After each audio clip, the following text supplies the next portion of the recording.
War uproots lives, reshapes destinies, and leaves a lasting impact on those caught in its wake.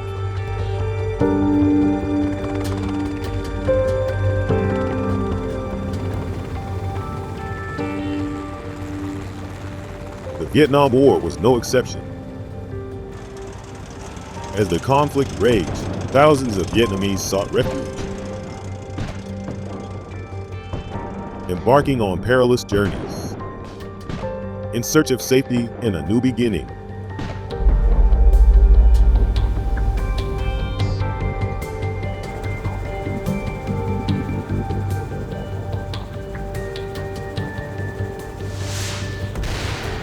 The fall of Saigon in 1975 marked the end of the Vietnam War,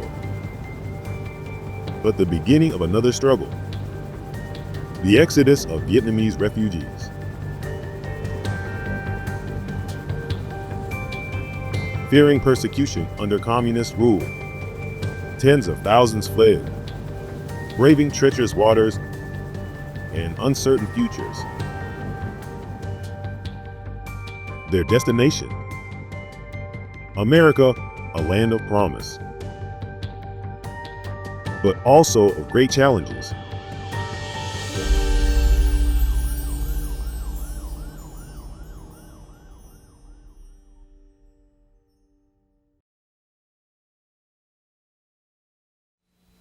Tuesday, April 29th. The streets of Saigon, usually jammed with traffic at the morning rush hour, are quiet. The attack by communist aircraft at Saigon's Tan Son Nhut Airport the day before has prompted a 24-hour curfew, and the only people on the streets are ambulance drivers and policemen.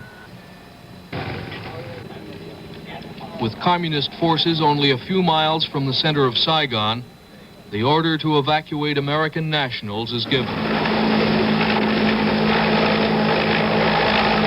Americans and citizens of third countries who have been guaranteed space on the airlift gather at assembly points for the bus ride to Tan Son Nhut Airport. But the buses have to be abandoned when helicopters at Tan Son Nhut come under fire from both communist and South Vietnamese troops. Heavy shelling at the airport destroys planes on the ground, and American Marines are killed by rocket fire. Journalists filming the action from the roof of their hotel see a South Vietnamese helicopter shot down near the grounds of the presidential palace. At least 10 people die in the crash. The American ambassador, Graham Martin, took personal control of the evacuation. Marines used smoke to signal helicopters they should land on the lawn behind the embassy walls, where they would be protected from ground fire. For the frightened civilians, the first few hundred feet were the most dangerous. After that, they were out of range of rifle and pistol fire. The hardest part was the waiting.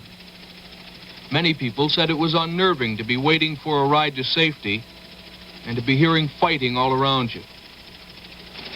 There was always the fear that the fighting would end the helicopter.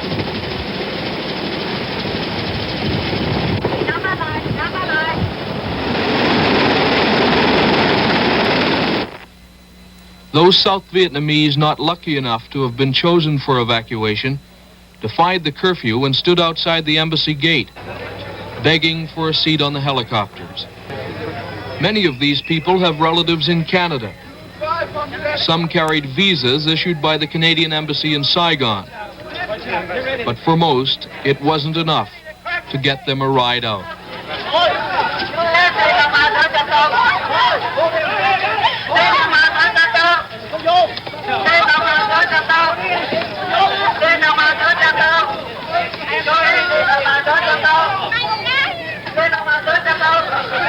I think maybe you better.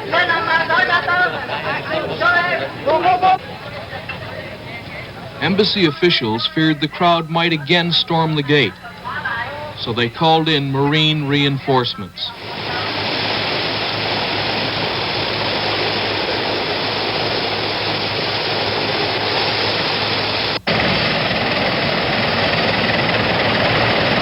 tension mounted as more and more Americans arrived in the compound and began the nerve-wracking wait for a way out. Americans who in better times flocked to the embassy pool for relaxation were back again. But this time they were anything but gay. As evening approached, Ambassador Martin emerged to join the others in making the flight to an American aircraft carrier some 40 miles offshore.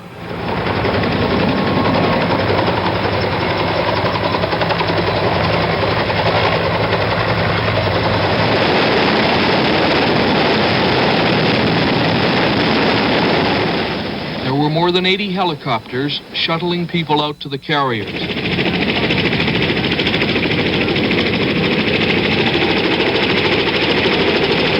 Everyone was searched before being allowed to join the other evacuees. South Vietnamese Army pilots flew their families to safety aboard the carriers as well. But because there wasn't room to store their helicopters as well as those flown by American pilots, the Vietnamese were forced to ditch their aircraft at sea. The pilots were picked up by American Navy rescue boats.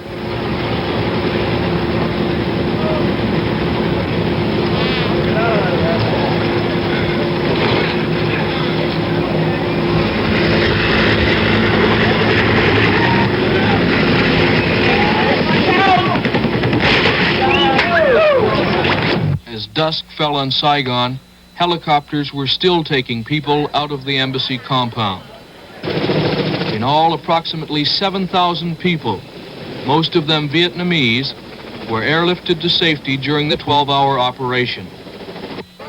Desperate Vietnamese remained at the embassy gate, hoping against hope that they too would be evacuated. But for them, there was to be no flight to safety.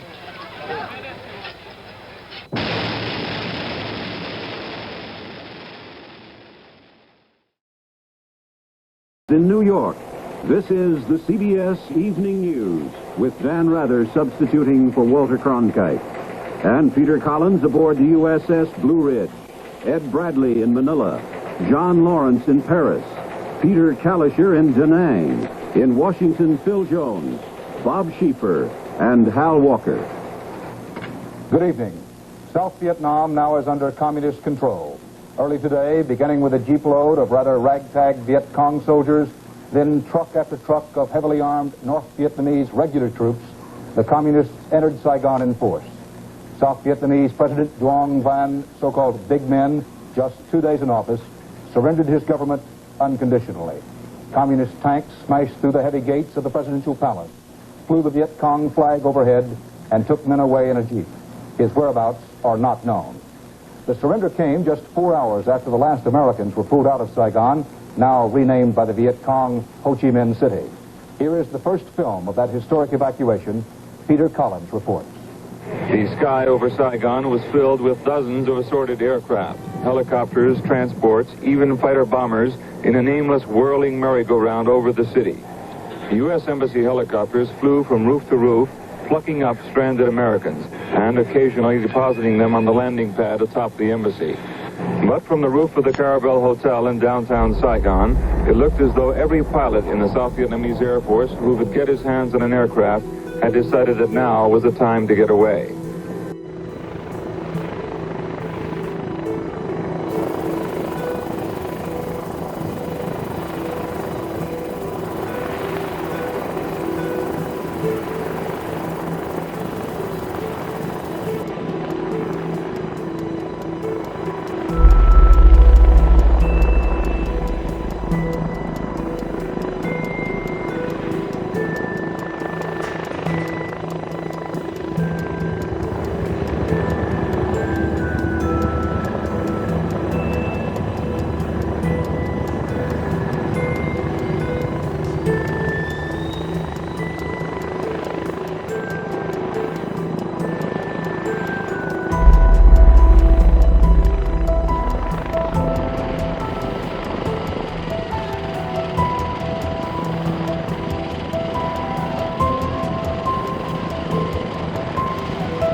Saigon, April the 30th, 8 o'clock.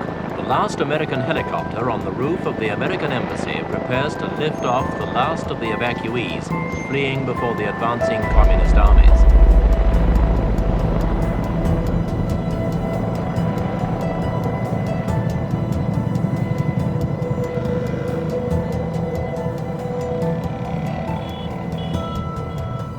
The discarded equipment even ran to tanks, some damaged, but some also abandoned intact by their crews as they fled before the communists.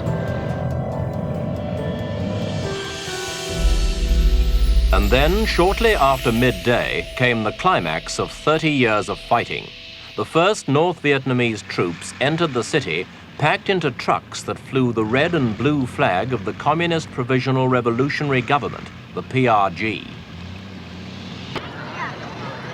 Those who failed on that last day to get a place on the helicopters and who had reason to fear the communist takeover made for the only route that still offered a chance of escape, the Saigon River.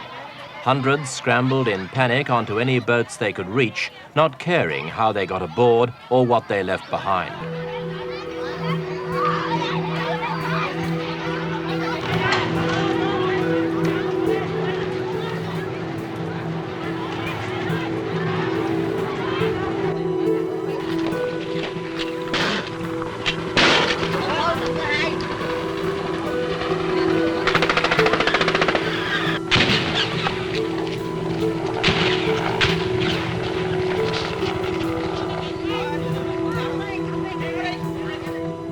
While the Americans were retrieving, the remaining Vietnamese army formed the last defense.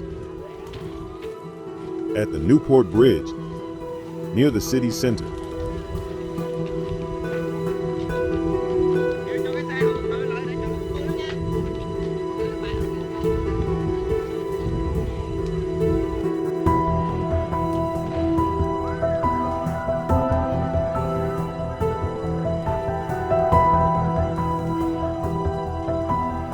And the last escape route out of Vietnam was the Saigon River port.